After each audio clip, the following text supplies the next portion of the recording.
Julian Perry never imagined that helping a stranger in distress would cost him his job at Phoenix Manufacturing. As the night janitor at the sprawling industrial complex in Millbrook, he'd always kept his head down, focused on providing stability for his young daughter. But when he witnessed a well-dressed woman being harassed in the parking garage after hours, his conscience wouldn't let him walk away. What happened next shocked everyone. Within minutes of stepping in to help, Julian found himself escorted off the property, fired for inappropriate involvement in company affairs. His supervisor made it clear, janitors stay in their lane, period. But the woman he'd helped wasn't just any visitor to Phoenix Manufacturing. She was Hazel Price, and she had the power to change everything. 20-4 hours later, the impossible happened. The company had a new owner, and Julian's world was about to transform in ways he never could have imagined. Before we jump back in, tell us where you're tuning in from. And if this story touches you, make sure you're subscribed, because tomorrow, I've saved something extra special for you. The fluorescent lights in Phoenix Manufacturing's underground parking garage flickered with their usual, unreliable rhythm as Julian Perry made his final rounds of the night shift. It was 11:47 p.m. on a Tuesday, and the sprawling industrial complex in Millbrook was nearly empty except for the skeleton crew of security guards and maintenance workers who kept the facility running around the clock. Julian had been pushing his janitorial cart through these same corridors for 3 years, invisible to the executives and engineers who filled the building during daylight hours. He preferred it that way. The night shift paid a premium, the health benefits were comprehensive, and most importantly, it allowed him to be home when his 7-year-old daughter Emma woke up each morning. The arrangement had given their small family the stability they desperately needed after years of uncertainty. As he descended the concrete ramp toward the executive parking level, Julian heard raised voices echoing off the garage walls. His first instinct was to turn around. Phoenix Manufacturing had strict policies about employees staying within their designated work areas, and the executive parking was definitely off limits to janitorial staff. But something in the tone of the voices made him pause. One voice was aggressive, demanding. The other was clearly distressed. "I already told you, I'm not interested," a woman's voice said firmly, though Julian could detect the underlying tremor of fear. "Please leave me alone." "Come on, don't be like that," a man's voice responded, slurred with alcohol. "I saw you in the boardroom today. You were impressed with my presentation. Why don't we continue the conversation somewhere more private?" Julian recognized the man's voice. Derek Hawthorne, Phoenix Manufacturing's head of sales, known throughout the company for his aggressive tactics and inflated ego.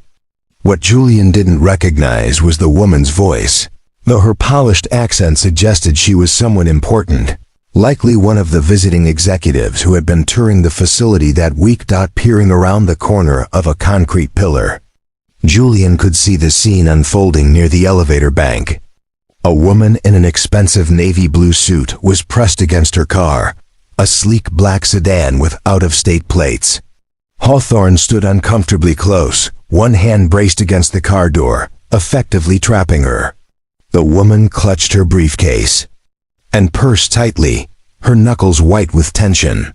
"Mr. Hawthorne, I need to leave now," she said, attempting to sidestep him. "My flight departs early tomorrow morning." "That's perfect," Hawthorne leered, moving to block her path again. "Gives us all night to get better acquainted. I know some great places in town." Very discreet. The woman's composure was beginning to crack. "I'm asking you politely to step away from my car." "Or what?" Hawthorne laughed, emboldened by what he perceived as her vulnerability. "You'll report me to who?" "This is my territory, sweetheart. I've got friends in all the right places." Julian felt his stomach clench with a familiar mixture of anger and protective instinct. The scene reminded him too vividly of situations he'd witnessed before. Moments when someone with power used it to intimidate someone they perceived as helpless. Every fiber of his being told him to intervene, but his practical mind reminded him of the consequences. Phoenix Manufacturing's employee handbook was crystal clear about unauthorized interaction with executives and visitors. Interfering could cost him his job, and losing this position would be catastrophic for Emma and him. But as Hawthorne moved even closer to the woman, Julian heard her breath catch in what sounded like the beginning of panic. The sound shattered his internal debate. "Excuse me," Julian called out, pushing his cart into view as he approached them. "I'm sorry to interrupt, but I need to check the emergency exits on this level before I can finish my shift." Both Hawthorne and the woman turned toward him in surprise. Hawthorne's expression immediately shifted to irritation, while the woman's eyes showed a flicker of desperate hope. "This is a private conversation," Hawthorne snapped. "Move along, janitor." "I understand, sir," Julian replied respectfully, continuing to move closer with his cart. "But safety regulations require me to test all the emergency lighting and exit signs. It'll just take a few minutes." The woman seized the opportunity Julian had created. "Actually, Mr. Hawthorne, I really do need to leave now. Perhaps we can continue our discussion during business hours tomorrow." "We're not finished here," Hawthorne said, his voice taking on a threatening edge. He turned to Julian with undisguised hostility. "I said move along. This doesn't concern you." Julian could feel the tension escalating dangerously. He made a split-second decision that would change everything. "Ma'am, if you're ready to leave, I'd be happy to escort you to the exit. Sometimes the garage lighting sensors don't activate properly at night, and it can be dangerous walking alone in the dark areas." The woman immediately understood the lifeline he was offering. "Yes, thank you. That would be very helpful." Hawthorne's face flushed red with anger and embarrassment. "Are you serious right now? Do you have any idea who I am? Who you're interfering with?" "I'm just doing my job, sir," Julian replied calmly, though his heart was racing. "Ensuring visitor safety is part of our protocol. Your job is mopping floors and emptying trash cans." Hawthorne exploded. "Your job is staying invisible and keeping your mouth shut." The woman had managed to unlock her car and was quickly placing her belongings inside. Julian positioned himself between her and Hawthorne, his janitorial cart serving as a makeshift barrier. "I apologize if I've caused any confusion," Julian said diplomatically. "I was simply following standard safety procedures." As the woman started her car, Hawthorne's fury reached a boiling point. "You have no idea what you've just done," he hissed at Julian. "No idea who you're messing with." The woman rolled down her window as she prepared to leave. "Thank you," she said quietly, her eyes meeting Julian's with genuine gratitude. "I won't forget this." As her taillights disappeared up the garage ramp, Hawthorne turned his full attention to Julian. "You just made the biggest mistake of your pathetic life," he snarled. "I'm going to make sure you never work in this town again." Julian watched him storm toward the elevator, already pulling out his phone to make calls. The fluorescent lights continued their erratic flickering overhead, casting shifting shadows across the concrete walls. In the sudden silence of the garage, Julian could hear his own heartbeat thundering in his ears. He knew with absolute certainty that he had just sacrificed his job, and potentially his family's financial security, for a woman whose name he didn't even know. But as he thought about the fear in her eyes and the relief on her face when she'd been able to escape safely, he couldn't bring himself to regret his decision. What Julian didn't know was that the woman he'd helped was about to repay his kindness in ways he could never have imagined. The morning sun filtered through the small windows of Julian's modest apartment on Maple Street, creating geometric patterns of light across the worn hardwood floors. He sat at their tiny kitchen table, mechanically stirring his coffee while staring at the termination letter that had been delivered by courier at 6 a.m. sharp. The Phoenix Manufacturing letterhead seemed to mock him with its bold corporate logo and official seal. Effective immediately, Your employment with Phoenix Manufacturing has been terminated due to violation of company policy regarding unauthorized interaction with executives and visitors. The letter read in cold, impersonal language. Your final paycheck and accrued benefits will be processed within 2 business days. Please return all company property, including your security badge and uniform, to Human Resources by end of business today. The letter was signed by Margaret Collins, Director of Human Resources, but Julian knew the real power behind his dismissal was Derek Hawthorne. True to his threat from the previous night, Hawthorne had wasted no time in exercising his influence to have Julian removed from the company. "Daddy, why aren't you getting ready for bed?" Emma's sleepy voice came from the doorway as she shuffled into the kitchen, her favorite stuffed elephant tucked under one arm. Her honey-colored hair was tousled from sleep, and she wore the rainbow-striped pajamas that her grandmother had sent for her last birthday. Julian quickly folded the termination letter and slipped it into his pocket, forcing a smile for his daughter's benefit. "Good morning, sunshine. I don't have to work today, so I thought I'd make you breakfast instead." Emma's face lit up with excitement. "Really? Can we make the pancakes with the faces?" "Absolutely," Julian said, grateful for the distraction from his racing thoughts. "Why don't you go brush your teeth while I get everything ready?" As Emma scampered back down the hallway, Julian surveyed their small kitchen with new eyes. The refrigerator was covered with Emma's artwork, drawings of rainbows, flowers, and stick figures labeled "Me" and "Daddy." The pantry was well stocked thanks to his careful budgeting, but he knew their savings account contained exactly $1,247, barely enough to cover next month's rent, let alone the ongoing expenses of raising a 7-year-old. Preparing and narrating. This story took us a lot of time, so if you are enjoying it, subscribe to our channel, it means a lot to us. Now back to the story. The irony wasn't lost on him that he'd lost his job for doing exactly what he'd always taught Emma to do: help others in need, stand up for what's right, and never turn away from someone who's scared or hurt.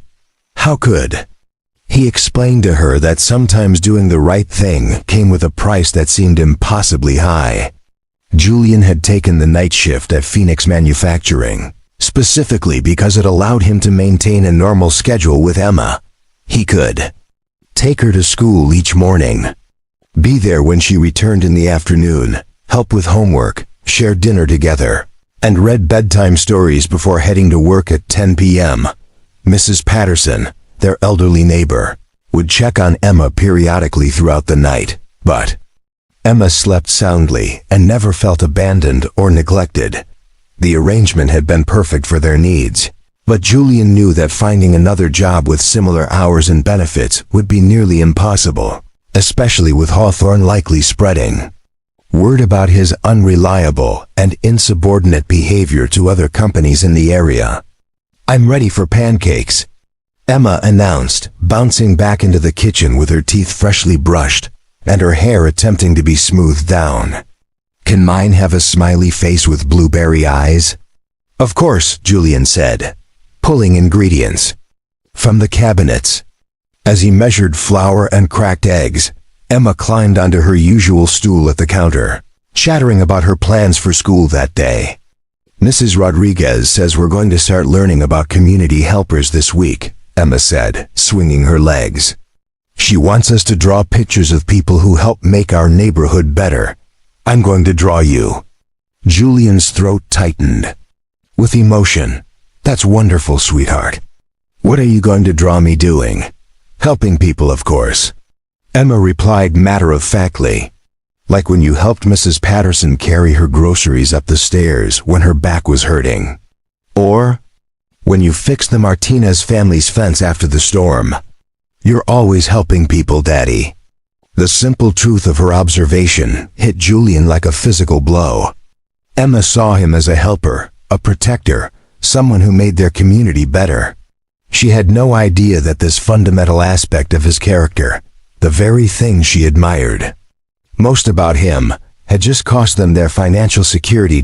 As he poured batter into the heated pan, creating the familiar Mickey Mouse shape that never failed to delight Emma, Julian's mind wandered back to the previous night's encounter. He could still see the fear in the woman's eyes, still hear the tremor in her voice as she'd tried to maintain her composure while being cornered by Hawthorne. In that moment, her expensive suit and obvious wealth had been irrelevant. She'd been a person in distress, and he'd responded to her humanity rather than her status. But now, in the harsh light of morning, Julian had to confront the practical consequences of his decision. Phoenix Manufacturing had been more than just a job. It had been their lifeline. The health insurance had covered Emma's asthma medications and regular pediatric checkups. The steady income had allowed them to build a small emergency fund and even start saving for Emma's future education. The predictable schedule had given Emma the stability every professional had told him was crucial for her development after losing her mother. "Daddy, the pancake is smoking," Emma pointed out, interrupting his worried thoughts. Julian quickly flipped the pancake, relieved to see that despite his distraction, it had achieved the perfect golden brown color.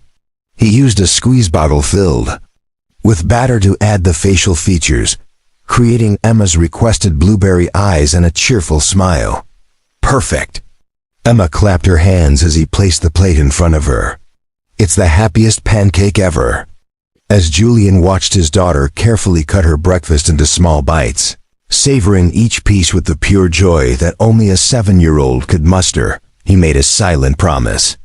Whatever challenges lay ahead, whatever sacrifices he'd have to make, he would find a way to preserve Emma's happiness and security.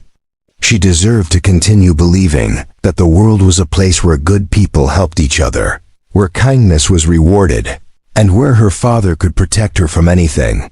The phone rang as Emma was finishing her breakfast, and Julian felt his pulse quicken. The caller ID showed Phoenix Manufacturing's main number. "Hello?" Julian answered cautiously. "Mr. Perry? This is Margaret Collins from Human Resources. I need you to come in this morning to complete your exit processing and return company property." "Of course," Julian replied, keeping his voice steady. "What time would be convenient?" "As soon as possible. Say 10 a.m., I'll be there." After hanging up, Julian realized that Emma was watching him with curious eyes. "Who was that, Daddy?" "Just someone from work," Julian said, ruffling her hair affectionately. "I need to go there for a little while after I drop you off at school. Mrs. Patterson will pick you up this afternoon, okay?" "Okay," Emma agreed readily, then paused with a thoughtful expression. "Daddy, are you sad about something?" Julian's heart clenched at her perceptiveness. Even at 7, Emma had an uncanny ability to read his emotions. "Maybe a little bit, sunshine. But you know what makes me feel better? What?" "Remembering how lucky I am to have the most amazing daughter in the whole world." Emma giggled and threw her arms around his neck, sticky with syrup but warm with love. "I love you too, Daddy. And remember, even when things seem scary, everything always works out okay in the end." Her innocent wisdom brought tears to Julian's eyes. If only life were as simple as Emma believed it to be. But perhaps, just perhaps, she might be right about everything working out in the end. That what Julian didn't know was that his act of kindness the night before had set in motion a chain of events that would prove Emma's childlike faith in happy endings to be more prophetic than he could have ever imagined. The Phoenix Manufacturing lobby bustled with its usual mid-morning activity as Julian approached the security desk at exactly 10 a.m. Employees hurried past with coffee cups and manila folders, their conversations a constant hum of corporate urgency. The massive reception area, with its polished marble floors and floor-to-ceiling windows, had always made Julian feel small and out of place, but today the sensation was amplified by his circumstances. "I'm here to see Margaret Collins in HR," Julian told the security guard, a middle-aged man named Frank, whom he'd greeted countless times during shift changes. but who now looked at him with uncomfortable recognition. "She's expecting you," Frank said quietly, avoiding eye contact as he handed Julian a visitor's badge. "Elevators are—" "I know where they are," Julian interrupted gently. After 3 years of working in the building, he could navigate its corridors. Blindfolded, the elevator ride to the 3rd floor felt interminable. Julian clutched the small cardboard box containing his company-issued items, the security badge that had granted him access to every floor, his embroidered work shirts with the Phoenix Manufacturing logo, and the small flashlight that had helped him navigate dark corners during his nightly rounds. Such modest items, yet they represented 3 years of steady employment and the foundation of his family's stability. Margaret Collins' office was sterile and impersonal, decorated with motivational posters about teamwork and excellence that felt particularly ironic given the circumstances. Collins herself was a thin, efficient woman in her 50s who had always been polite but distant during Julian's occasional interactions with the HR department. "Please sit down, Mr. Perry," she said, gesturing to the chair across from her desk. Her tone was professional but not unkind. "I have your final paperwork ready for signature." Julian set his box of company property on her desk and took the offered seat. Collins slid a manila folder across to him, filled with forms requiring his signature and explanations of his final pay and benefits continuation options. "I want you to know," Collins said carefully, "that this decision didn't originate from my department. The directive came from upper management with specific instructions for immediate termination." Julian nodded, understanding the subtext. Collins was letting him know that she wasn't personally responsible for his firing, that higher powers had demanded his removal. "I understand. May I ask what specific policy I'm alleged to have violated?" Collins consulted her computer screen. Section 4.7 of the Employee Handbook, unauthorized interaction with executives, clients, or visitors outside the scope of assigned duties.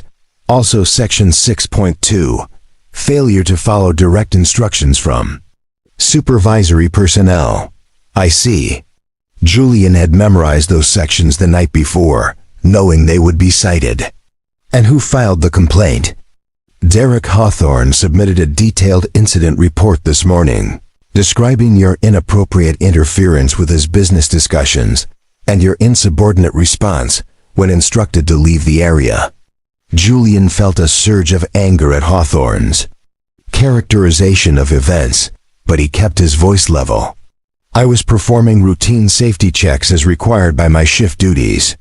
When I encountered what appeared to be a distressed visitor, I offered assistance in accordance with our customer service guidelines." Collins looked genuinely sympathetic. "Mr. Perry, I've reviewed your employment record. 3 years of perfect attendance, no disciplinary actions, consistently positive performance reviews from your supervisors. This situation is ... unfortunate. But not reversible? I'm afraid not. The decision has been made at the highest levels." Julian began signing the various forms, each signature feeling like another nail in the coffin of his family's security. As he worked through the paperwork, Collins continued speaking. "I should mention that Mr. Hawthorne has indicated he'll be providing references to other potential employers regarding your reliability issues. I wanted you to be aware." The implication was clear. Hawthorne wasn't content with simply having Julian fired. He intended to make sure Julian couldn't find comparable employment elsewhere in Millbrook. It was a vindictive move that went far beyond the incident itself, designed to punish Julian for the perceived humiliation of being interrupted during his harassment of the woman in the garage. "I appreciate the warning," Julian said quietly. Finishing the last signature, Collins leaned forward slightly, lowering her voice. "Mr. Perry, may I speak frankly?" Julian nodded. "I've been in HR for 15 years, and I've seen a lot of situations. What happened last night ... Based on the security camera footage I reviewed, Your actions were those of a decent person trying to help someone who was clearly uncomfortable. Derek Hawthorne has a reputation, and not a good one. Several women have filed informal complaints about his behavior, though none have been willing to pursue formal action. Julian was surprised by her candor. Then why? Because Derek Hawthorne brings in $12 million in annual revenue and has connections throughout the industry, Collins said bluntly. And you're a night janitor with no corporate allies. It's not right, but it's reality. The brutal honesty of her assessment hit Julian harder than any formal reprimand could have. He was expendable in a way that Hawthorne, despite his obvious misconduct, was not. His 3 years of dedicated service, his perfect attendance record, his genuine care for the company and its employees, none of it mattered when weighed against corporate politics and revenue generation. However, Collins continued, I want you to know that if you ever need a reference from me personally, you can count on an honest assessment of your character and work ethic. I have your personal contact information, and I'll keep it confidential. Thank you, Julian said, genuinely touched by her offer. That means more than you know. As Julian stood to leave, Collins made one final comment. For what it's worth, Mr. Perry, I hope that woman you helped appreciates what you sacrificed for her. Walking back through the lobby, Julian reflected on Collins' words. The woman in the garage had seemed genuinely grateful, but she had no idea what his intervention had cost him. She'd driven away to safety while he'd stayed behind to face the consequences alone. It was an unequal trade by any measure, his family's financial security in exchange for a few minutes of her peace of mind. But as Julian pushed through the building's glass doors and stepped into the bright morning sunlight, he realized something important. Given the same situation, he would make the same choice again. Not because it was practical or wise, but because it was right. Emma's innocent faith in helping others wasn't naive idealism. It was the foundation of human decency that made life worth living. The question now was whether decency would be enough to sustain them. Through the challenges ahead, Julian's phone buzzed with a text message as he walked toward his car. The number was unfamiliar, but the message made his heart skip a beat. Mr. Perry, this is the woman you helped last night. I would very much like to speak with you. Are you available to meet this afternoon? HP. Julian stared at the message in disbelief. Somehow, the mysterious woman had gotten his phone number and wanted to meet with him. After losing his job for helping her, he wasn't sure whether this development filled him with hope or dread. Emma's voice echoed in his memory. Everything always works out okay in the end. Perhaps his 7-year-old daughter was wiser than he'd given her credit for. The Cornerstone Cafe sat on a quiet, tree-lined street in downtown Millbrook, the kind of independently owned establishment that survived on loyal locals and excellent coffee rather than corporate marketing. Julian arrived 10 minutes early, choosing a corner table near the windows where he could watch for the woman who had changed his life in the span of a single evening. He'd spent the drive over trying to imagine what she might want to discuss.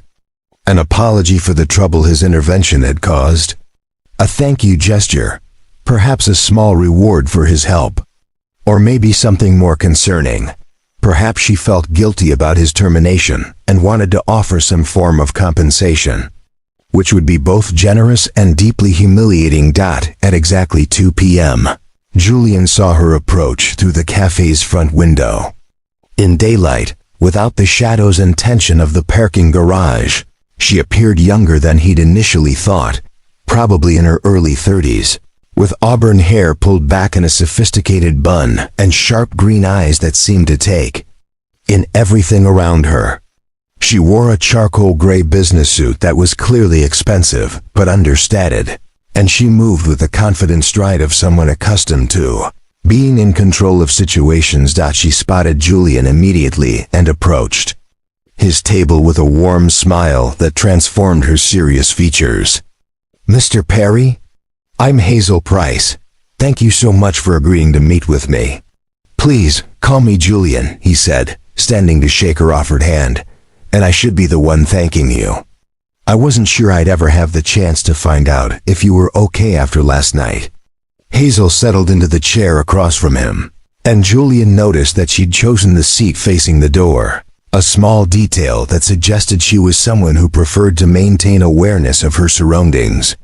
"I'm perfectly fine, thanks. Entirely to your intervention. I understand, however, that the same cannot be said for your employment status." Julian felt heat rise in his cheeks. "How did you—" "I made some inquiries," Hazel said simply.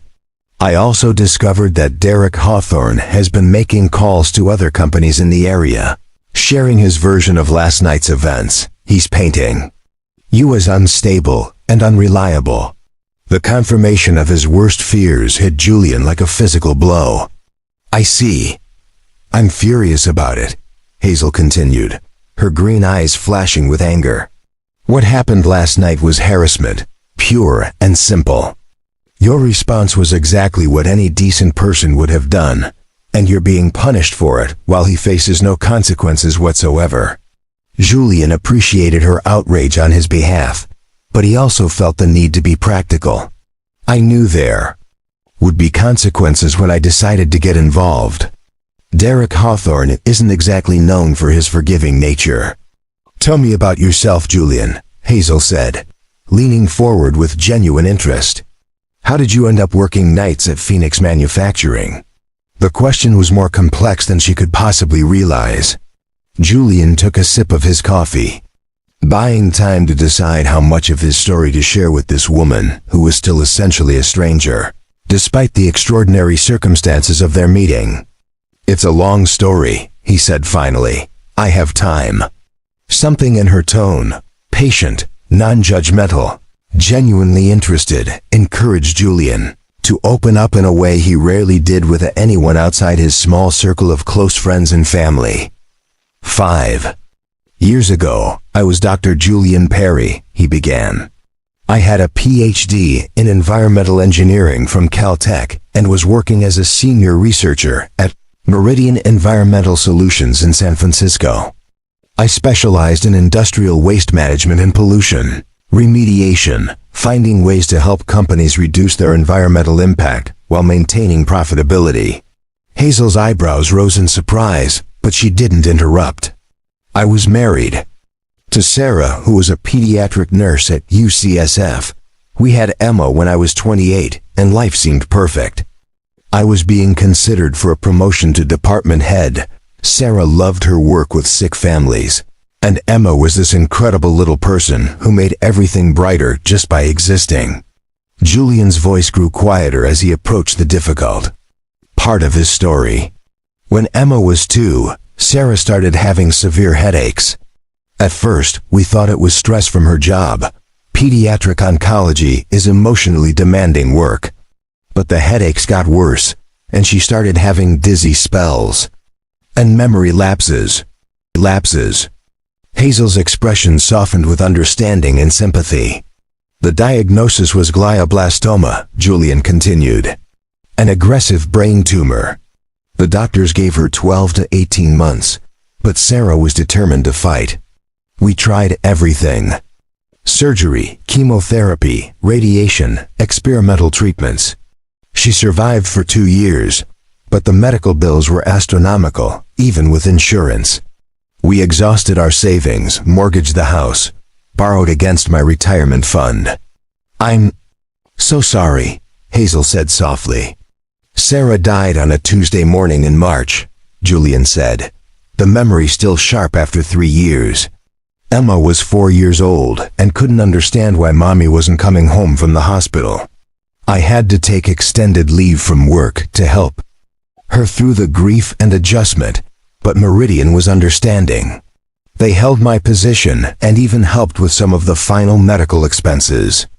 Julian paused, staring out the cafe window at the pedestrians walking past, people going about their normal lives without the weight of loss and financial catastrophe hanging over them. I thought I could return to work after a few months. He continued. But Emma was having nightmares, behavioral issues at daycare, separation anxiety whenever I left her sight. The grief counselor said she needed stability and routine, that dramatic changes in her environment could cause lasting psychological damage.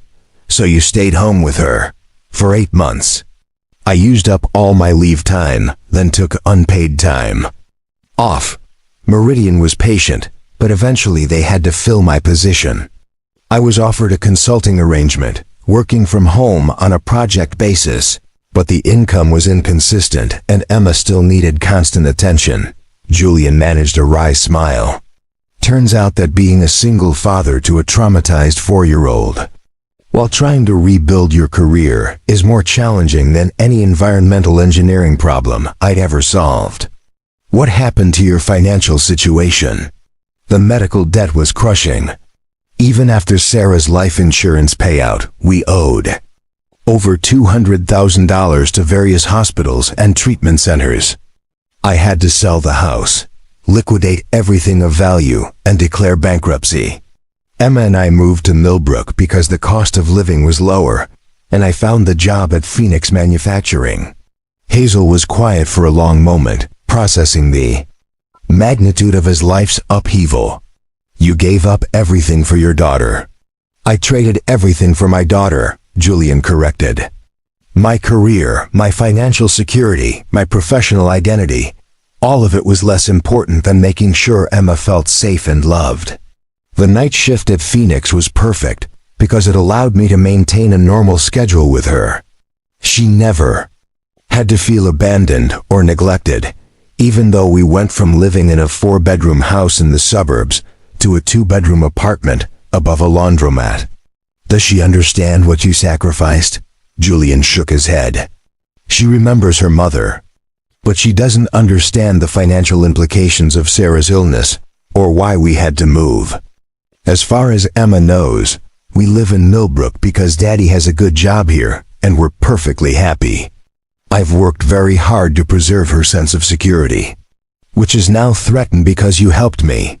The stark truth of the statement hung between them. Julian had rebuilt his life around providing Emma with stability, and in a single impulsive moment, he jeopardized everything again. I don't regret helping you, Julian said firmly. What Derek Hawthorne was doing was wrong, and I couldn't stand by and watch it happen. But I'd be lying if I said I wasn't terrified about what comes next for Emma and me. Hazel reached into her purse and pulled out a business card, sliding it across the table to Julian. He glanced down and felt his world tilt slightly off its axis. The card read, Hazel Price, CEO, Price Industries. Below the title was an address in Chicago and contact information for what Julian recognized as one of the largest privately held manufacturing conglomerates in the Midwest. You single quotes re ... Julian began, then stopped, unable to finish the sentence. I'm the CEO of a company that owns 37 manufacturing facilities across 12 states, Hazel said calmly.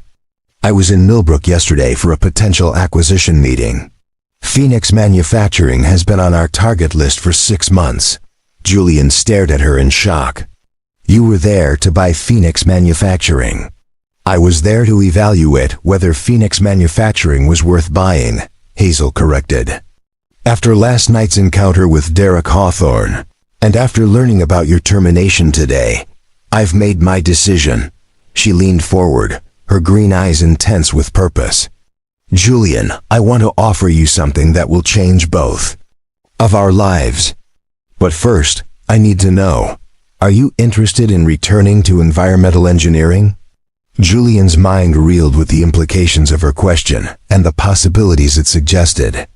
Emma's innocent faith in happy endings suddenly seemed less like childish optimism and more like prophecy. What exactly are you proposing? He asked, his voice barely above a whisper. Hazel smiled, and Julian realized that his life was about to change in ways he'd never dared to imagine. Hazel reached into her briefcase and withdrew a thick folder, placing it on the table between them with the careful precision of someone accustomed to life-changing negotiations. Julian noticed that her hands were steady, confident, This was clearly not her first time delivering news that would fundamentally alter someone's existence. Price Industries is more than just a manufacturing conglomerate, Hazel began, her voice taking on the focused intensity of a CEO presenting to a board of directors. We're committed to sustainable manufacturing practices and environmental responsibility. It's not just good PR, it's core to our business model and long-term profitability. Julian nodded, still processing the revelation that the woman he'd helped was one of the most powerful business leaders in the region.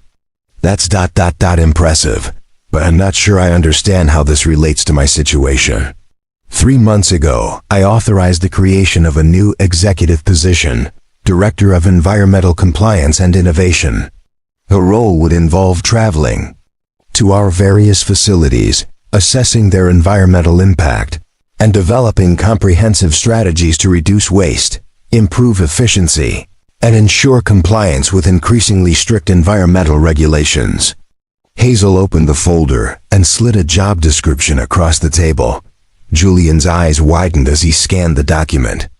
The position description read like a wish list of everything he'd loved about his previous career, with added responsibilities that would challenge him to grow beyond his previous expertise.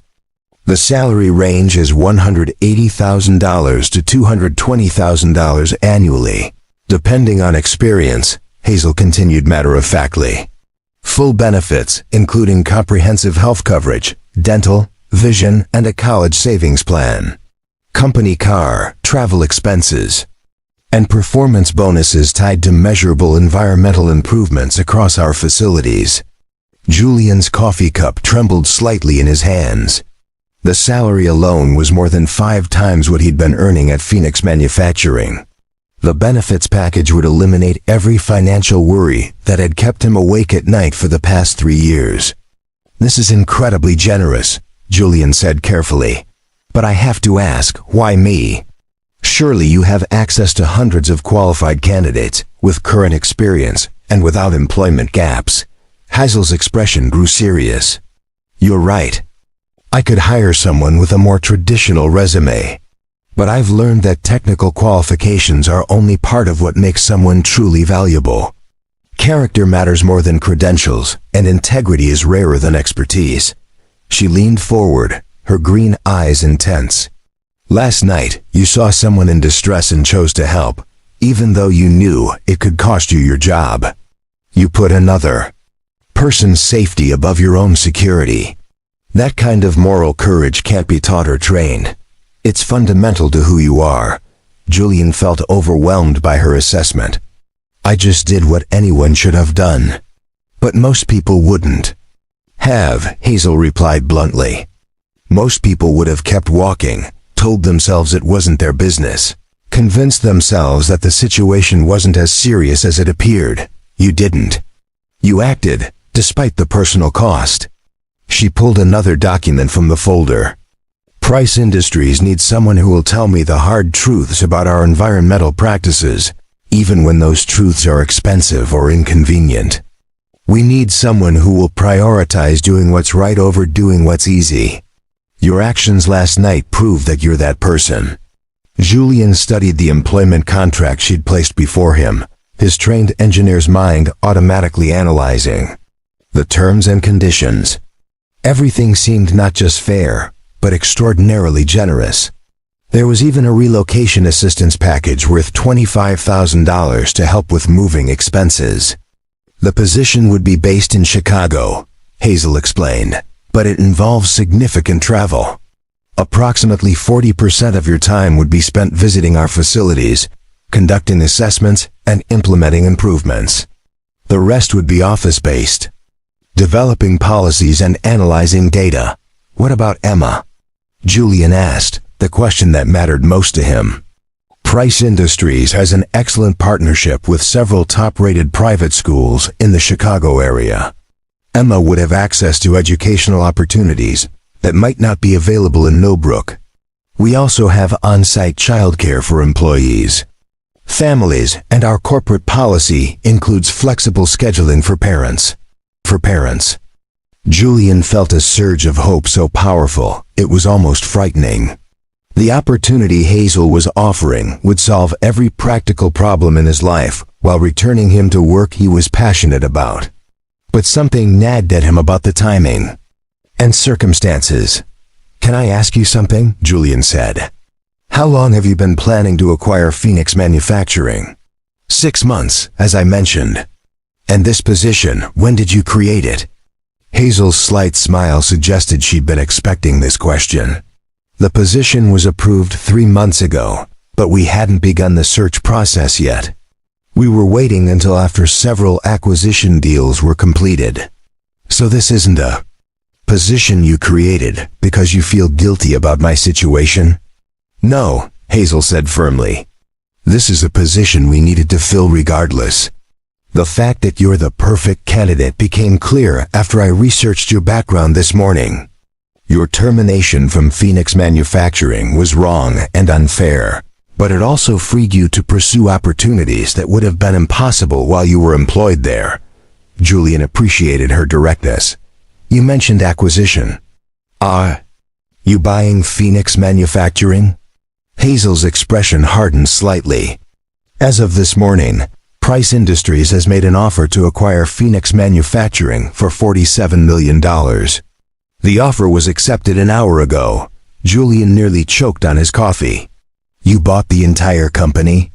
"I bought a company that fits our strategic expansion plans and has valuable manufacturing capabilities," Hazel clarified.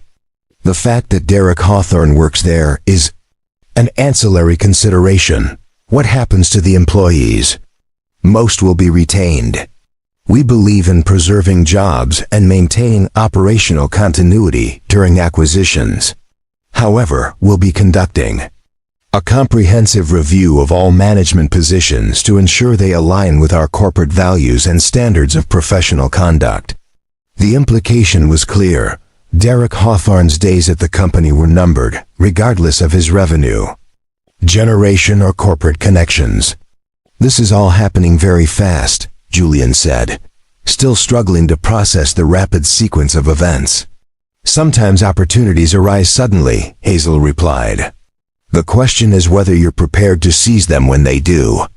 Julian looked down at Emma's latest drawing, which he'd tucked into his jacket pocket that morning. A picture of the two of them holding hands under a rainbow, with the words, "My daddy is a hero," written in purple crayon at the bottom.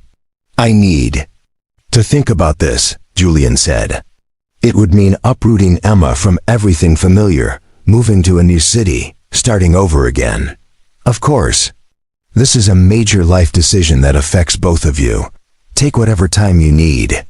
"How much time do I have?" "The position needs to be filled within 30 days, Hazel said. "But I'm hoping you'll give me an answer by the end of the week. I have a feeling that Emma might be more adaptable than you're giving her credit for." As if on cue, Julian's phone buzzed with a text from Mrs. Patterson. "Emma is home from school and wants to know if you'll be back in time to help with her science project about recycling and the environment." Julian showed the message to Hazel, who laughed. "That's remarkably appropriate timing. Emma has always been interested in environmental issues," Julian explained. "She's constantly asking questions about why people throw away things that could be reused, why factories make smoke, how we can help animals and plants. I think she inherited my curiosity about how systems work and how they can be improved. She sounds like a remarkable young lady. I'd love to meet her sometime if you'd be comfortable with that." Julian felt a moment of protective hesitation, then realized that if he accepted this position, Hazel would become an important part of their lives. Emma would need to trust her, and Hazel would need to understand the responsibilities that came with employing a single father. "Actually," Julian said, making a spontaneous decision, "would you like to join us for dinner tonight? Emma is making what she calls recycled pasta, basically spaghetti with whatever leftovers we have in the refrigerator. It's not fancy, but it would give you a chance to see what you'd be taking on if you hire me." Hazel's formal business demeanor softened into something warmer and more personal. "I would love that. Should I bring anything?" "Just yourself. And maybe prepare for a lot of questions about how factories work and whether you've ever seen a real eagle." As they stood to leave the cafe, Hazel handed Julian her business card and the employment contract. "Think about it, Julian. This could be a fresh start for both of you." Walking back to his car, Julian felt as if he were moving through a dream. 24 hours ago, he'd been a night janitor with a stable but limited life. Now he was holding a contract that could transform Emma's future and return him to work that mattered. But as Emma had said that morning, sometimes everything really did work out okay in the end. Maybe his 7-year-old daughter understood something about the universe that adults had forgotten, that kindness and courage, even when they seemed costly, had a way of creating unexpected opportunities for those brave enough to act on their principles. The question now was whether Julian was brave enough to accept the life that Hazel Price was offering, and whether he could trust that this unexpected gift was real and lasting. As he drove home to Emma, Julian realized that for the first time in 3 years, he was genuinely excited about the future. The aroma of garlic and herbs filled Julian's modest apartment as he stood at the stove, stirring the recycled pasta that had become one of Emma's favorite meals. The dish was born out of necessity, a creative way to use leftovers and stretch their grocery budget. But Emma had embraced it as a culinary adventure, always eager to suggest new ingredients to add to the mix. "Daddy, when is the lady coming?" Emma asked for the 4th time in 10 minutes, bouncing excitedly on the balls of her feet as she set the small dining table with their mismatched plates and silverware. "Her name is Hazel, and she'll be here in about 15 minutes, Julian replied, checking his watch. He still couldn't quite believe that Hazel Price, CEO of a multi-million-dollar corporation, was coming to their humble apartment for dinner. The contrast between her world and theirs was so vast it seemed almost surreal. Is she really the boss of a whole company? Emma asked, carefully folding paper napkins she'd decorated with crayon drawings of flowers and smiley faces. She is. A very big company with lots of people working for her. Emma nodded seriously, processing this information with the matter-of-fact acceptance that 7-year-olds brought to most adult complexities. Mrs. Rodriguez says that being a boss means you have to make sure everyone feels happy and safe at work. Do you think Hazel is good at that? Julian paused in his stirring, struck by the simple wisdom of Emma's question. I think she tries to be. That's one of the reasons she might want Daddy to come work for her company. Would we move away from here? The question Julian had been dreading hung in the air between them. He turned from the stove to face his daughter, whose expression had shifted from excitement to uncertainty. Maybe, Julian said gently, kneeling down to her level. If I took the job Hazel offered, we would need to move to Chicago. It's a big city with lots of interesting things to see and do. Would I have to go to a different school? Yes, but it would be a really good school with lots of opportunities to learn new things. Emma bit her lower lip, a gesture she'd inherited from her mother that always made Julian's heart ache with memory. Would Mrs. Patterson come with us? No, sweetheart. Mrs. Patterson lives here in Millbrook. But we could visit her, and she could come visit us too.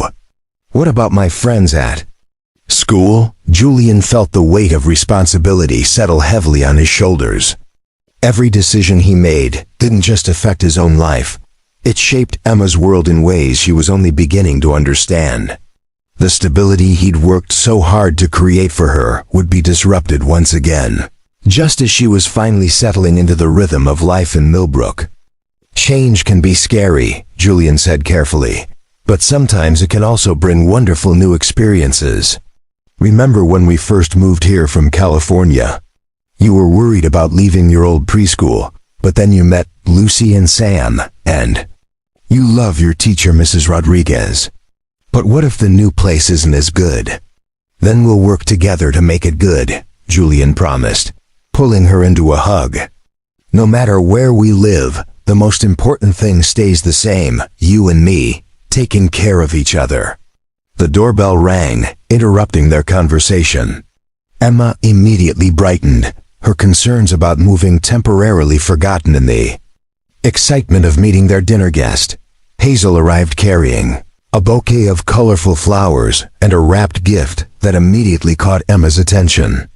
She had changed from her business suit into dark jeans and a soft blue sweater, an outfit that made her seem more approachable and less intimidating than she had appeared at the cafe.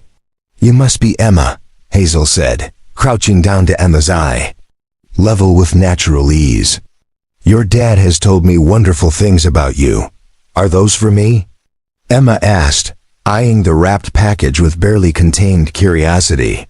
"They are, but maybe we should eat dinner first so you can properly appreciate it," Hazel suggested with a smile. As they sat around the small dining table, Julian watched with amazement as Hazel seamlessly integrated herself into their dinner routine. She complimented Emma's table decorations, asked genuine questions about her school day, and listened with apparent fascination as Emma explained the theory behind recycled pasta and its environmental benefits. "So you take food that might go to waste and create something completely new?" Hazel asked, twirling spaghetti around her fork with the same concentration Emma used. "Exactly," Emma beamed with pride. "Daddy taught me that throwing away food is bad for the planet because it makes methane gas in the garbage dumps. But if you use leftovers creatively, you help the environment and save money."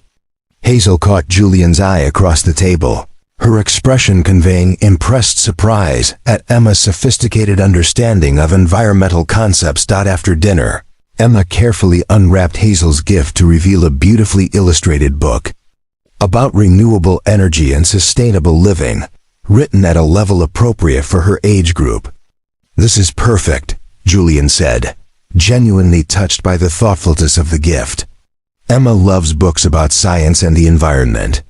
I can read some of it myself," Emma announced, already flipping through the colorful pages. "And Daddy can help me with the big words." As Emma settled on the couch with her new book, Julian and Hazel moved to the small balcony overlooking the quiet street below. The evening air was cool and pleasant, with the distant sounds of family life drifting from neighboring apartments. "She's remarkable," Hazel said quietly. "Intelligent, curious, well-adjusted despite everything she's been through. You've done an incredible job raising her. Thank you. She's been my motivation for everything I've done these past 3 years." "I can see that. I can also see how difficult the decision about this job offer must be for you." Julian leaned against the balcony railing, watching a family walk by on the sidewalk below, parents pushing a stroller while an older child rode a bicycle alongside them.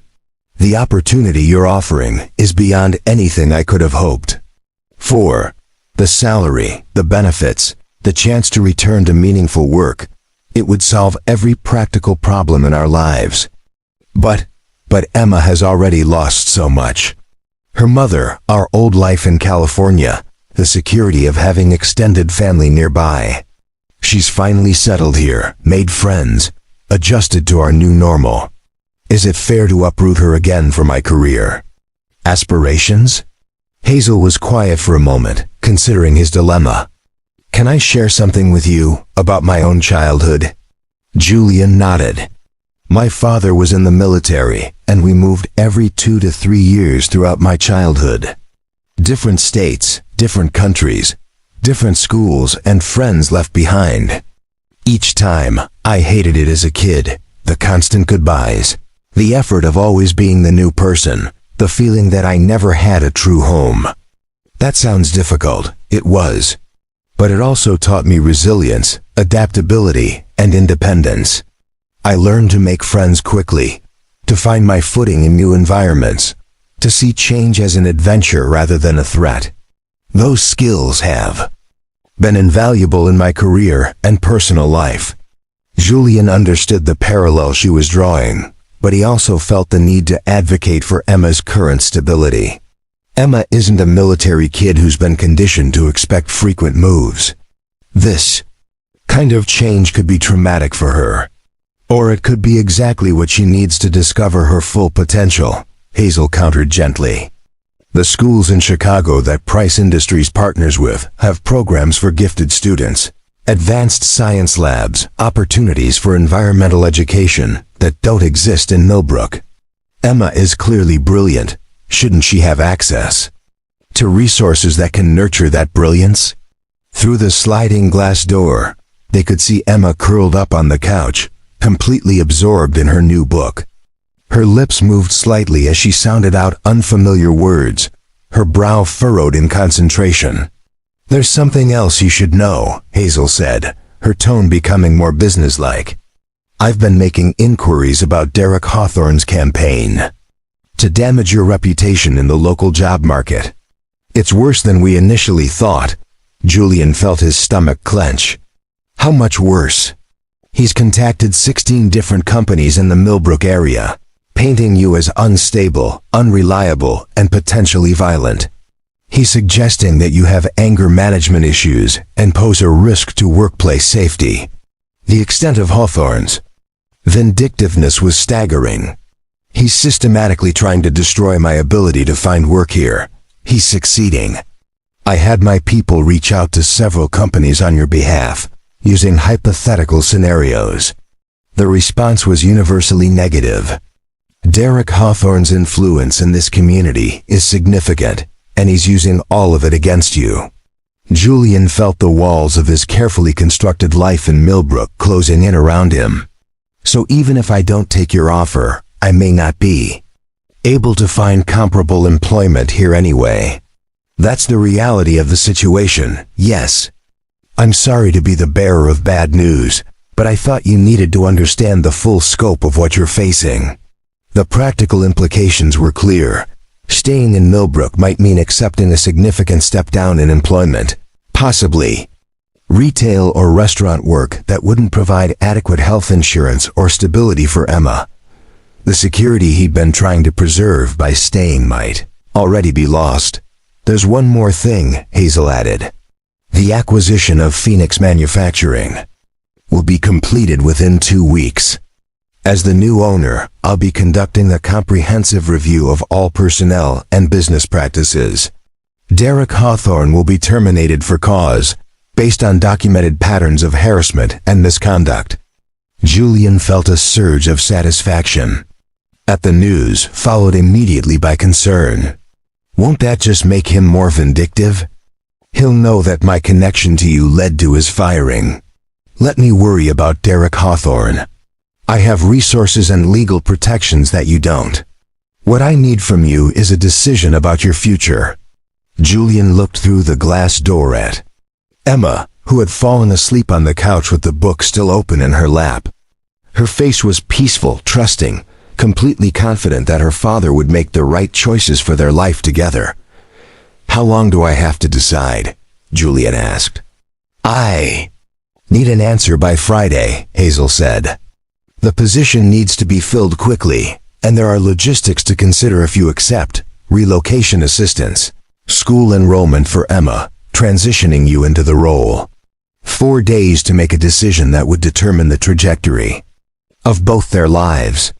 Julian felt the weight of responsibility and the parallel excitement of possibility warring within him, as Hazel prepared to leave. Emma woke up just enough to give her a sleepy hug and thank her for the book. "Will you come have dinner with us again?" Emma asked with the innocent directness of childhood. "I hope so," Hazel replied, glancing meaningfully at Julian. "That depends on your dad."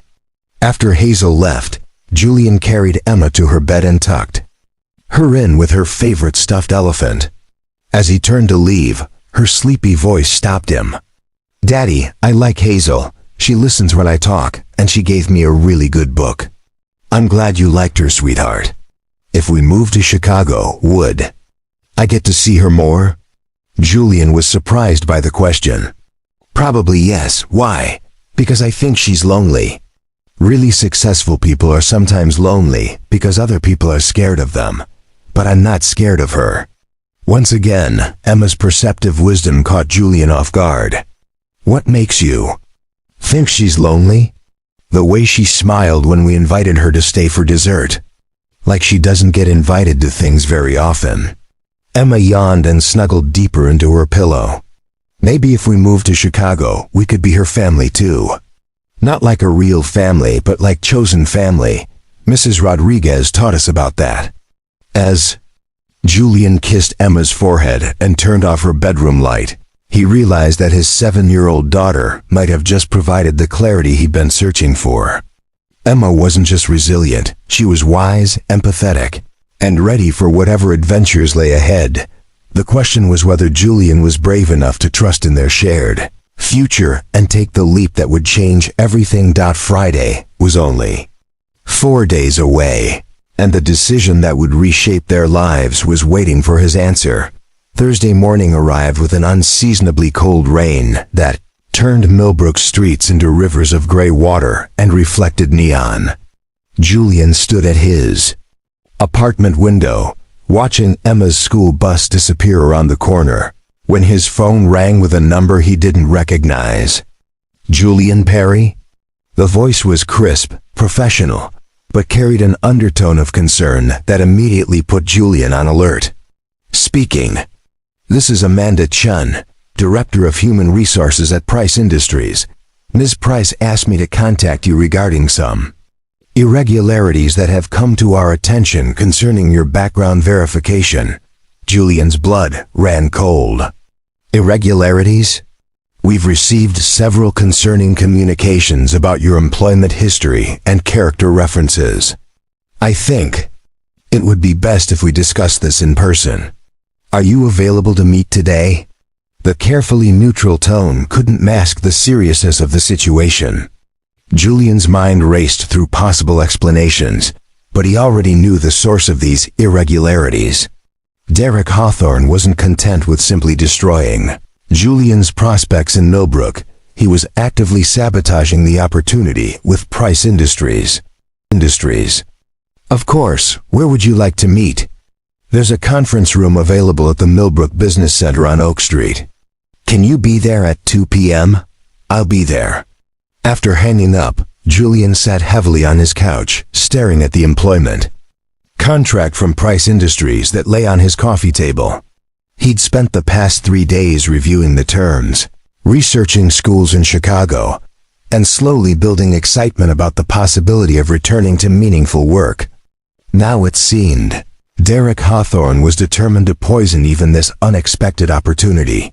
Julian's phone buzzed with a text message from an unknown number. Thought you should see this.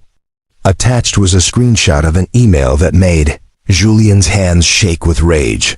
The email was from Derek Hawthorne's Phoenix Manufacturing account, addressed to multiple recipients at Price Industries corporate headquarters in Chicago. The subject line read, urgent, character concerns regarding Julian Perry. Julian read the email with growing horror. Dear Price Industries leadership team, I understand that you may be considering Julian Perry for a position within your organization. As his former supervisor at Phoenix Manufacturing, I feel obligated to share concerns about Mr. Perry's character and professional conduct that may not have emerged during your standard verification process that Mr. Perry was terminated from Phoenix Manufacturing due to a serious incident involving inappropriate and aggressive behavior toward a female visitor to our facility. Security footage shows him approaching and confronting the woman in our parking garage after hours, despite having no legitimate reason to be in that area. When instructed by management to cease his involvement, Mr. Perry became belligerent and insubordinate. Our internal investigation revealed a pattern of concerning behavior, including unauthorized access to restricted areas, failure to follow direct supervisory instructions, aggressive confrontation with visiting executives, potential stalking behavior toward female employees. Mr. Perry has also shown signs of mental instability, which we believe may be related to unresolved grief issues following his wife's death. Several colleagues reported erratic behavior and inappropriate emotional outbursts during his employment here. I would strongly recommend conducting additional psychological evaluation and background screening before considering Mr. Perry for any position involving contact with clients, executives, or female colleagues. His behavior suggests someone who may pose a risk to workplace safety and your company's professional reputation. Please contact me directly if you require additional documentation or clarification regarding these serious concerns. Sincerely, Derek. Hawthorne, Head of Sales, Phoenix Manufacturing. Julian read the email twice, each word hitting him like a physical blow. Hawthorne hadn't just distorted the truth. He'd created an elaborate fiction that painted Julian as unstable, aggressive, and potentially dangerous. Worse, he'd weaponized Julian's grief over Sarah's death, turning his greatest personal tragedy into evidence of mental instability. The genius of Hawthorne's strategy was its subtle mixture of truth and lies. The basic facts were accurate. Julian had approached Hazel in the parking garage, had been in an area outside his normal duties, had been terminated afterward. But Hawthorne had twisted each fact into something sinister, creating a narrative that would be difficult to disprove without revealing Hazel's identity and the circumstances of her harassment. Julian's phone rang again. This time, the caller ID showed Hazel's number. Julian, I assume you've heard from our HR department by now.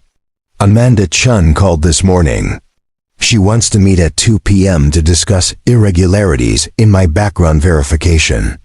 Hazel's voice was tight with controlled anger. Derek Hawthorne sent a detailed character assassination to our corporate headquarters. He's painted you as unstable and potentially violent, using your wife's death as evidence of psychological problems. I saw the email, Julian said quietly. Someone sent me a screenshot. I'm furious about this, Hazel said. It's a vindictive attack designed to destroy not just this opportunity, but your ability to find employment anywhere. The man has crossed every line of professional conduct. What does this mean for the position? Hazel was quiet for a moment, and Julian could hear papers rustling in the background. Officially, Price Industries has policies requiring investigation of any serious allegations against potential employees. The board of directors is extremely risk-averse, especially regarding positions with executive-level access and responsibility. And unofficially, I know Derek Hawthorne is a vindictive liar who's trying to destroy a good man's life out of wounded pride. But I have to be careful about how I handle this. If I'm seen as dismissing legitimate concerns to hire someone I have a personal connection to, it could undermine my credibility with the board and executive team. Julian felt the walls closing in around him. So you're saying the position is off the table? I'm saying we need to handle this very carefully. The meeting with Amanda Chun is crucial. She's smart, fair, and has excellent instincts about people. If you can convince her that Hawthorne's allegations are false, she'll advocate for you with the board. How am I supposed to prove a negative? How do I prove I'm not unstable or dangerous? By being yourself, Hazel said firmly. By telling the truth about what happened that night, about your character, about your motivations. Amanda Chun has been with Price Industries for 8 years. She's seen every type of corporate manipulation and character assassination. She recognized Hawthorne's tactics for what they are. What if she doesn't? What if the board decides I'm too much of a risk? Hazel's voice softened. Then we'll find another way. This isn't the only path forward, Julian. But it's the one we're fighting for right now. After ending the call, Julian spent the morning researching Amanda Chun and preparing for what felt like the most important interview of his life. Chun had an impressive background, MBA from Northwestern, 8 years with Price Industries, a reputation for fairness and thorough investigation. Her LinkedIn profile showed involvement with several professional organizations focused on ethical business practices. At 1:45 p.m., Julian arrived at the Millbrook Business Center. a modern building that housed temporary office space and conference rooms for traveling professionals. The rain had intensified, and Julian's umbrella had proven inadequate against the wind-driven downpour. He arrived damp and disheveled, hardly the image of executive competence he'd hoped to project. Amanda Chun was waiting in conference room B, a woman in her early 40s with short black hair and intelligent eyes behind wire-rimmed glasses. She wore a navy business suit and had several folders arranged precisely on the conference table. "Mr. Perry, thank you for coming on short notice," she said, gesturing for him to take the seat across from her. "I'm sure you're wondering about the nature of these allegations and how they might affect your potential employment with Price Industries." Julian replied honestly. "I'm also wondering how Derek Hawthorne obtained your corporate contact information, and why he felt compelled to contact you directly rather than responding to standard employment verification requests." Chun's slight smile suggested that Julian had asked exactly the right question. "That's an excellent point. Mr. Hawthorne's proactive outreach to our organization is unusual, in my experience. Legitimate concerns about former employees are typically raised only when specifically requested during reference checks." She opened the first folder and withdrew a printed copy of Hawthorne's email. "I've read Mr. Hawthorne's allegations carefully. They paint a picture of someone who is unstable, aggressive, and potentially dangerous. These are serious concerns that Price Industries cannot ignore." Julian felt his carefully prepared responses stick in his throat. "I understand your concerns. However," Chun continued, "I've also reviewed your actual employment record at Phoenix Manufacturing. Perfect attendance for 3 years, no disciplinary actions, consistently positive performance reviews from your direct supervisors. This creates an interesting contradiction." She opened a second folder. "I've also spoken with Margaret Collins, Phoenix Manufacturing's HR director, who provided a very different perspective on your termination. According to Ms. Collins, you were fired for helping a distressed visitor, not for aggressive or inappropriate behavior." Julian felt a surge of gratitude toward Margaret Collins, who had clearly chosen to provide an honest assessment despite potential political consequences. "I've also reviewed the security footage from the night in question," Chen added, and Julian's eyes widened in surprise. "Ms. Price provided it to me yesterday. It shows you approaching the situation where a woman appeared to be cornered and distressed, offering assistance and helping her leave safely. At no point does your behavior appear aggressive or inappropriate. How did Ms. Price obtain security footage from Phoenix Manufacturing?" Chun's smile became more pronounced. "Price Industries completed the acquisition of Phoenix Manufacturing yesterday. Ms. Price now has access to all company records and security systems. The footage has been preserved and will be used in our internal investigation of Mr. Hawthorne's conduct." The revelation that the acquisition was complete meant that Hawthorne's position at Phoenix Manufacturing was now in Hazel's hands. Julian felt a mixture of relief and apprehension about what would happen next. "Based on my investigation," Chun continued, "I believe Mr. Hawthorne's allegations are malicious and false. However, the board of directors has requested additional verification before approving your hire. They want an independent psychological evaluation and character assessment." Julian's heart sank. "I see. The evaluation will be conducted by Dr. Sarah Martinez, a forensic psychologist who specializes in workplace fitness assessments. It's scheduled for tomorrow morning at 9 a.m. The process typically takes 2 to 3 hours and includes psychological testing, interviews, and review of your personal and professional history. And if I pass this evaluation, then Price Industries will extend a formal job offer, assuming you're still interested in the position." Julian thought about Emma, about their conversation the night before, about chosen family and new adventures. "I'm still very interested." "Good. There's one more thing you should know. Derek Hawthorne's employment with Phoenix Manufacturing will be terminated tomorrow morning, effective immediately. His actions regarding you constitute harassment and defamation, and Price Industries has zero tolerance for such behavior. As Julian left the business center, he felt cautiously optimistic for the first time since receiving Chun's call that morning. The psychological evaluation was an additional hurdle, but it was also an opportunity to demonstrate his fitness for the position and put Hawthorne's malicious allegations to rest permanently. The rain had stopped, and patches of blue sky were beginning to appear between the gray clouds.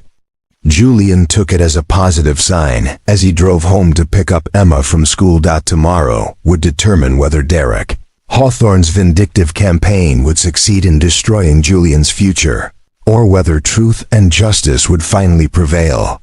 Ultimate test was just hours away. Dr. Sarah Martinez's office occupied the entire 15th floor of the Meridian Professional Building in downtown Millbrook, with floor-to-ceiling windows that offered a panoramic view of the city below.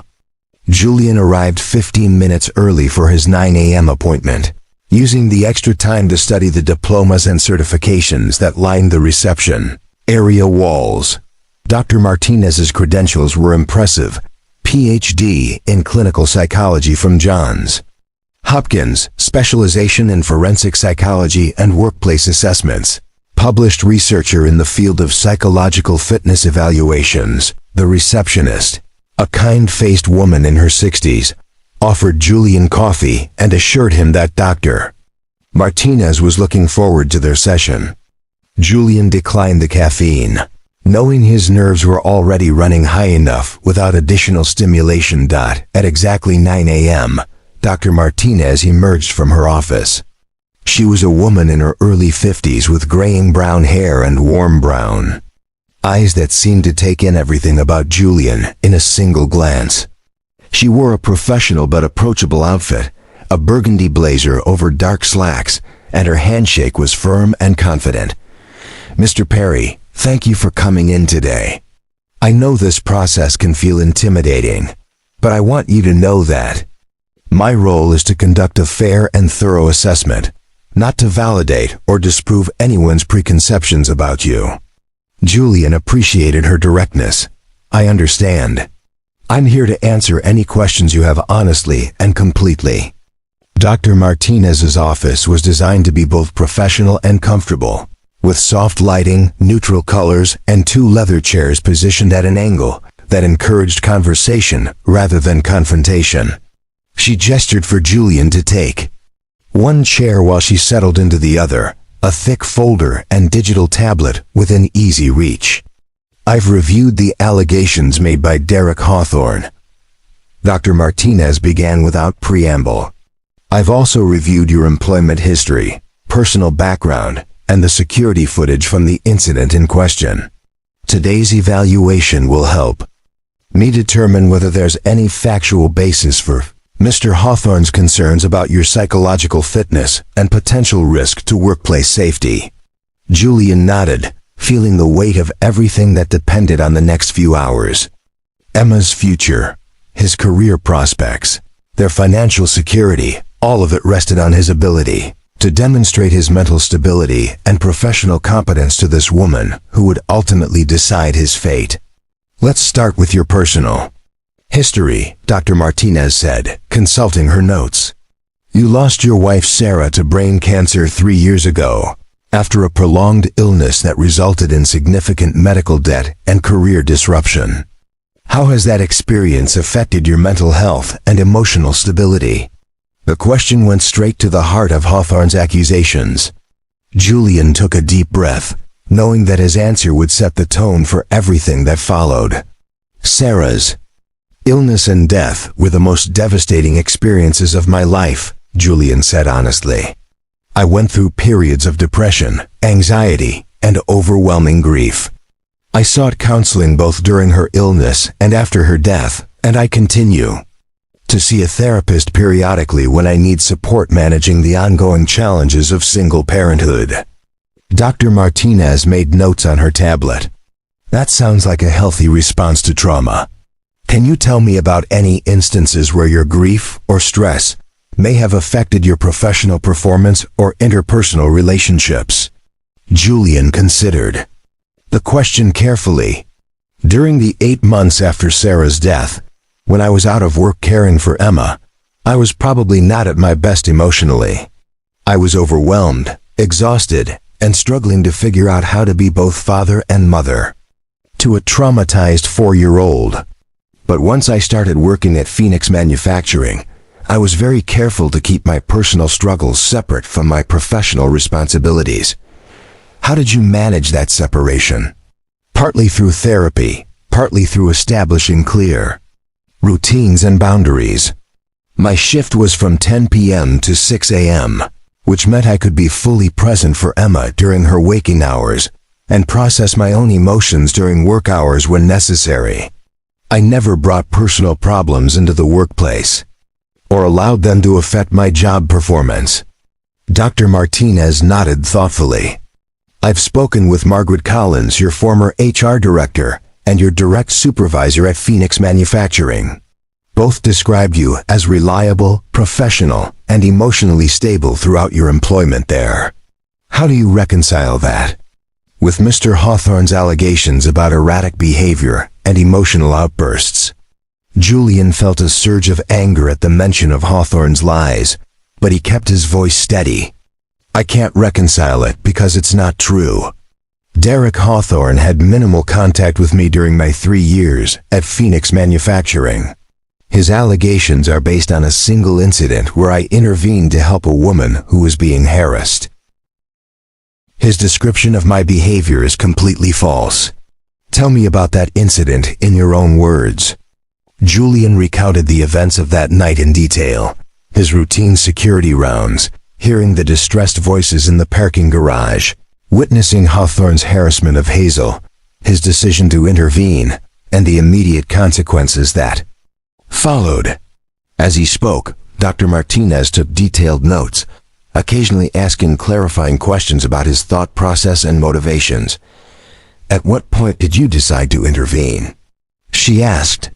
When I heard the fear in the woman's voice and realized that Derek Hawthorne was using his size and position to intimidate her. She was clearly trying to leave, and he was preventing her from doing so. Did you consider the potential consequences to your employment? Julian nodded. I knew immediately that intervening could cost me my job. Phoenix Manufacturing has strict policies about interaction with executives and visitors. But I couldn't stand by and watch someone be harassed, regardless of the personal cost. That suggests a strong moral compass and willingness to act on your principles, even when it's personally disadvantageous, Dr. Martinez observed. Some might call that admirable character rather than instability. The validation of his actions felt like a weight lifting from Julian's shoulders. For the first time since this ordeal began, someone in authority was acknowledging that his behavior had been appropriate rather than problematic. Dr. Martinez continued the interview for another hour, covering Julian's relationship with Emma, his coping strategies for single parenthood, his career goals and motivations, and his understanding of appropriate workplace behavior. Her questions were thorough but never felt invasive or accusatory. Now I'd like to conduct some standardized psychological assessments, Dr. Martinez explained, producing a tablet loaded with various testing software. These will measure things like emotional stability, stress management, impulse control, and interpersonal skills. There are no right or wrong answers. I'm simply looking for patterns that might indicate psychological concerns. The testing took nearly 2 hours and covered everything from personality assessments to cognitive function evaluations. Julian answered each question honestly, trusting that his genuine responses would demonstrate his psychological fitness better than any attempt to game the system. As he completed the final assessment, Dr. Martinez reviewed his results on her computer. Her expression remained neutral, but Julian thought he detected a slight softening around her eyes. Mr. Perry, I have just a few more questions, and then we'll be finished. First, how do you handle stress and conflict in professional Settings. I try to remain calm and focused on solutions rather than blame. I've learned from my experience with Sarah's illness that emotional reactions rarely improve difficult situations. When conflicts arise, I prefer to address them directly but respectfully. What would you do if you witnessed inappropriate behavior by a colleague or superior in your new position? Julian recognized this as a crucial question, directly related to the incident with Hawthorne. I would report it through appropriate channels, document the incident thoroughly, and ensure that any victims receive necessary support. If the situation posed an immediate risk to someone's safety, I would intervene as I did in the parking garage, regardless of the personal consequences. Dr. Martinez made a final note and set down her tablet. That concludes our formal assessment. I'll need some time to compile and analyze the results, but I want to share my preliminary impressions with you. Julian felt his heart rate accelerate. Everything depended on what she said next. Based on our interview and the assessment results, I see no evidence whatsoever of the psychological concerns described in Derek Hawthorne's allegations. You demonstrate excellent emotional regulation, strong moral reasoning, appropriate stress, management skills, and a clear understanding of professional boundaries. Julian felt tears of relief threatening to blur his vision. Thank you. More than that, Dr. Martinez continued, you show exactly the kind of character traits that organizations should want in their employees: integrity, courage, empathy, and the ability to act decisively when ethical principles are at stake. Derek Hawthorne's characterization of your behavior as unstable or dangerous is not just inaccurate, it's the opposite of what the evidence shows. As Julian prepared to leave, Dr. Martinez offered one final comment. I'll be submitting my report to Price Industries this afternoon with a strong recommendation that they proceed with your employment. But I also want you to know that regardless of what happens with this specific opportunity, you should feel confident about your psychological fitness and professional capabilities. Don't let one person's vindictive lies define how you see yourself. Julian walked out of the Meridian Professional Building feeling lighter than he had in days. The psychological evaluation that had seemed like such a threatening obstacle had instead become a validation of his character and fitness for the position at Price Industries. His phone buzzed with a text message as he reached his car. The message was from Hazel. How did it go? Julian typed back, better than I could have hoped. Dr. Martinez will be recommending me for the position. His phone rang almost immediately. Julian, that's wonderful news. Hazel's voice was filled with excitement and relief. I knew you'd prove Hawthorne's allegations were false. What happens now? Now we wait for the board's final decision, which should come this afternoon. But I have another piece of news that I think you'll find satisfying. Derek Hawthorne was terminated from Phoenix Manufacturing an hour ago. Security escorted him from the building, and his access to company systems has been revoked. Julian felt a surge of vindictive satisfaction, followed immediately by concern. How did he react? About as well as you'd expect. He made threats about legal action and claimed the termination was retaliatory. But our legal team has documented his pattern of harassment and misconduct thoroughly. He has no grounds for any kind of lawsuit. Will this affect the board's decision? About my employment? It should actually help, Hazel explained. The board now has clear evidence that Hawthorne's allegations were part of a vindictive campaign against you, rather than legitimate concerns about your fitness for employment. Combined with Dr. Martinez's recommendation, I'm confident they'll approve your hire. As Julian drove home to pick up Emma from school, he reflected on how dramatically his life had changed in just 1 week. 7 days ago, he'd been a night janitor with a stable but limited existence. Now he was on the verge of returning to his chosen profession, with opportunities he'd never dared to imagine. But more than the professional prospects, Julian felt proud of the choices he'd made throughout this ordeal. He'd acted with integrity when it would have been easier to stay silent. He'd faced false accusations with honesty rather than defensiveness. He'd trusted in the ultimate triumph of truth over lies. Emma would be proud of him, he realized. And, perhaps more importantly, Sarah would have been proud too. The ultimate test had then passed. Now it was time to see what the future held for both of them. Julian's phone rang at exactly 3:15 p.m. on Friday afternoon, just as he was helping Emma with her math homework at their small kitchen table. The caller ID showed Hazel's number, and Julian felt his heart rate spike with anticipation. "Julian, I have news." Hazel's voice was warm with excitement. "The board of directors met this morning to review Dr. Martinez's psychological evaluation and Amanda Cheen's investigation report. The vote was unanimous. Price Industries would like to formally offer you the position of Director of Environmental Compliance and Innovation." Julian closed his eyes, feeling 3 years of financial stress and uncertainty lift from his shoulders like a physical weight. "I accept," he said without hesitation. "Excellent. Amanda will be calling you within the hour with all the details: start date, relocation assistance, benefits enrollment. But I wanted to personally deliver the good news and share something else with you." Emma looked up from her homework, sensing the importance of the conversation. Julian gave her an encouraging smile and mouthed, "Good news. Derek Hawthorne was terminated from Phoenix Manufacturing this morning," Hazal continued. "Security escorted him from the building after he was presented with evidence of his harassment campaign against you. He's also been served with a cease and desist order prohibiting any further contact with you or interference with your employment prospects." What was his reaction? About what you'd expect: anger, threats of legal action, claims of unfair treatment. But our legal team has documented everything thoroughly.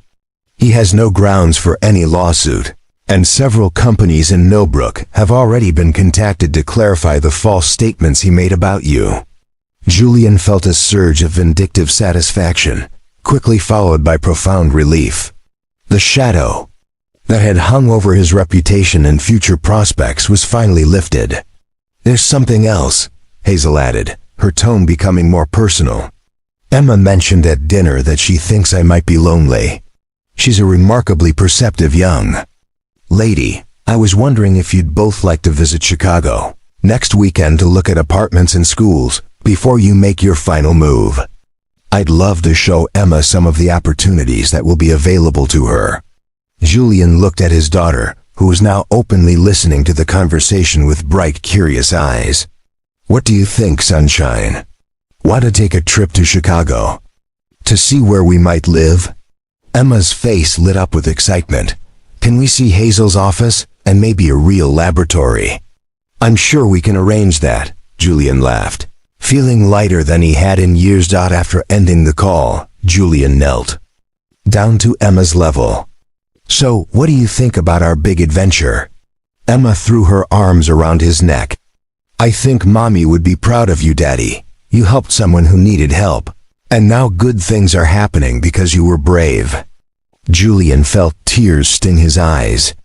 His 7-year-old daughter had just articulated something he'd been struggling to understand: that his act of courage in that parking garage had set in motion a chain of events that would transform both their lives. Sometimes, doing the right thing really did lead to the right outcome.